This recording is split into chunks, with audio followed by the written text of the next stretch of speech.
I'm going to cover a very basic topic today. It's a very simple topic around the government procurement process so that you can understand what happens as a contract is flowing through this. Most people think that a contract happens because the government gets an idea and they put out this RFP, and next thing they know, they award a contract and people are doing the work.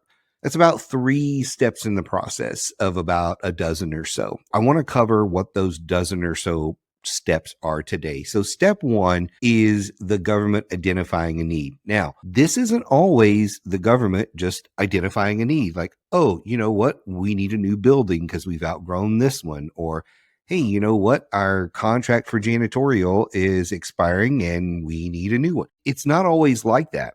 A lot of times it is a contractor like yourself who is talking to the government and says, hey, did you realize, fill in the blank.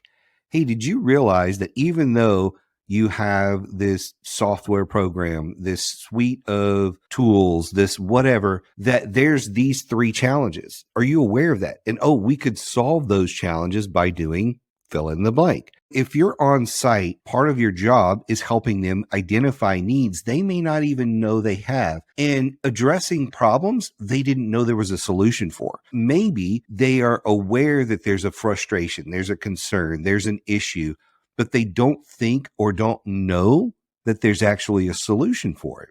That's where you come in as a contractor. On the step 1, identifying needs, there's a lot of opportunity for you as a contractor to influence the government on the things that they need. That is in step 1. Step 2 is where they take those needs and say, hey, you know what? We have this need now. Let's go get some funding.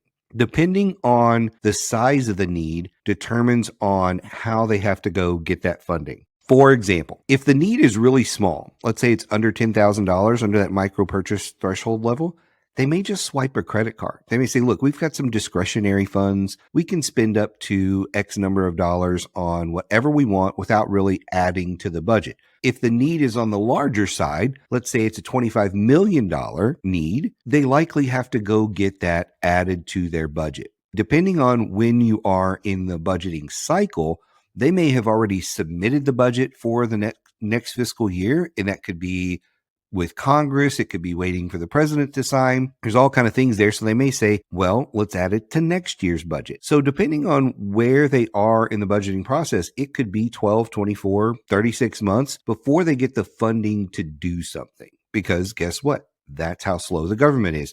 And again, the bigger the project, the longer it's often going to take. Now, are there some exceptions to all of this? Absolutely. Let's say there is a massive need for something right now.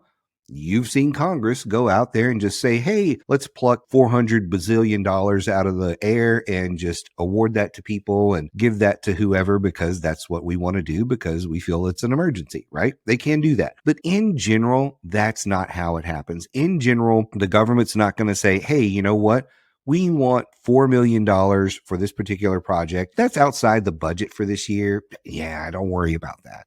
That's okay. Just spend it. It's okay. They're likely not going to do that, especially down at the contracting officer level. Like they don't have the discretionary spending to be able to do that.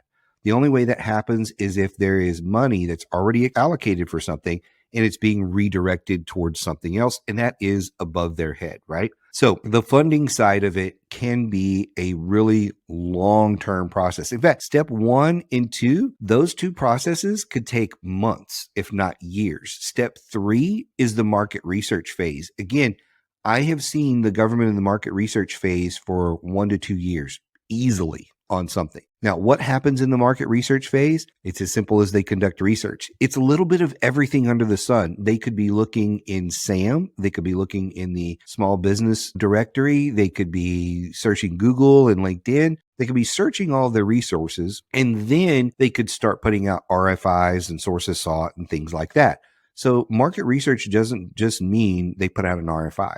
They could be doing a lot of other searching, Googling, you name it. They could be going to conferences and asking questions. Market research is a broad area of this process where, again, it could take a lot of time. Most of what you see on SAM has already gone through all of this. It's already gone through the identification of the need, the funding, the market research. It's actually past the stage I'm about to talk about. The next stage here is where they develop a solicitation. When they're going through developing a solicitation, that's creating all the documents, making sure all the FAR clauses are in there, going through the requirements, going through all those things to prepare an RFP or an RFQ. Also, part of that developing the solicitation is where they're determining, hey, is there a contract vehicle that we could use for this or something else? Like, how could we do this? Those stages 1 through 4, the identifying the need, the funding, the market research, developing the solicitation documents, all of that may take 1 to 2 years.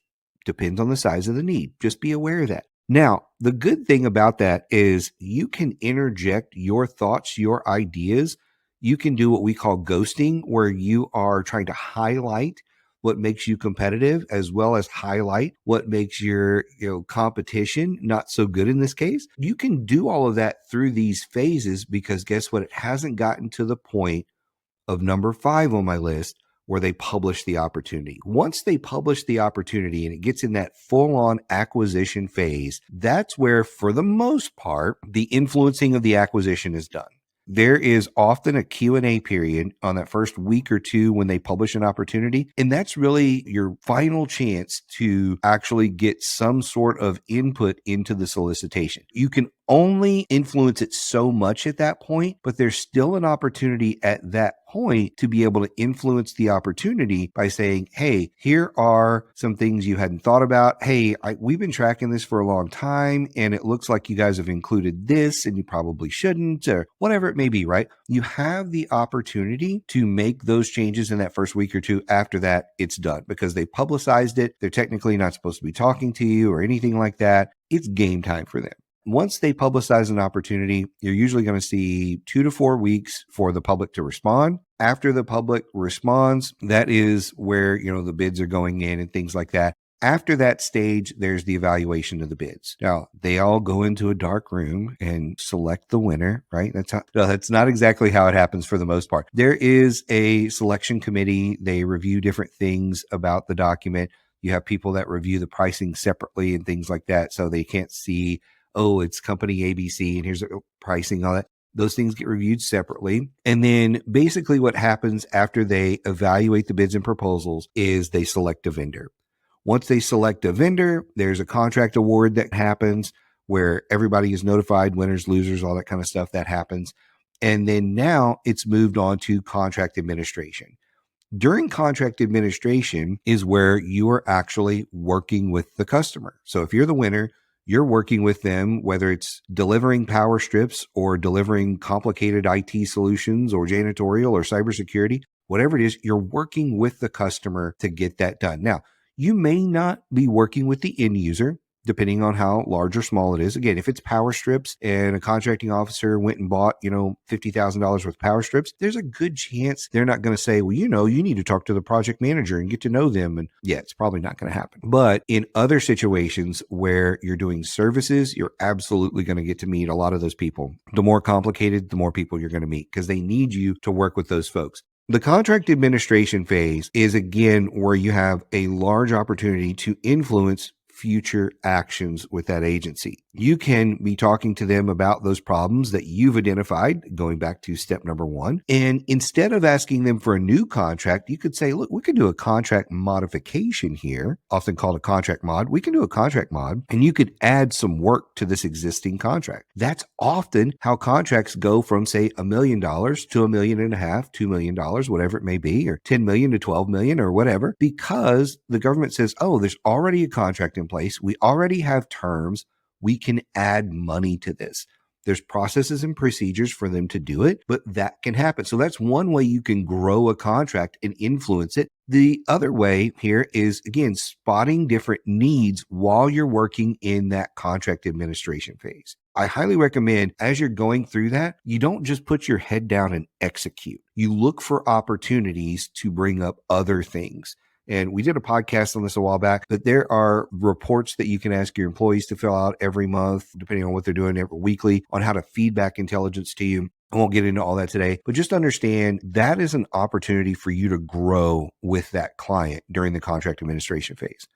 Once you are starting to wrap up the contract, you get into what would be considered the final delivery and acceptance. Again, whether it's product or service, where the government is checking off on what you've been doing. And in fact, they sort of do this every single month if you're on a services contract, where every month they're saying, hey, you said you were going to do 120 hours worth of work. You've done 120 hours worth of work. Check. And now we can pay your invoice. It's happening on a regular basis. If they don't check off on doing that work, you're not getting paid, which is sort of the final step for most contractors is, hey, I want to keep getting paid every single month. If we go back to step 10, which was the contract administration, as they're going through and you're doing a good job, guess what happens? Your option years get renewed. That kind of falls in that delivery and acceptance as well. Your option years get renewed. You keep extending the contract and working with the government.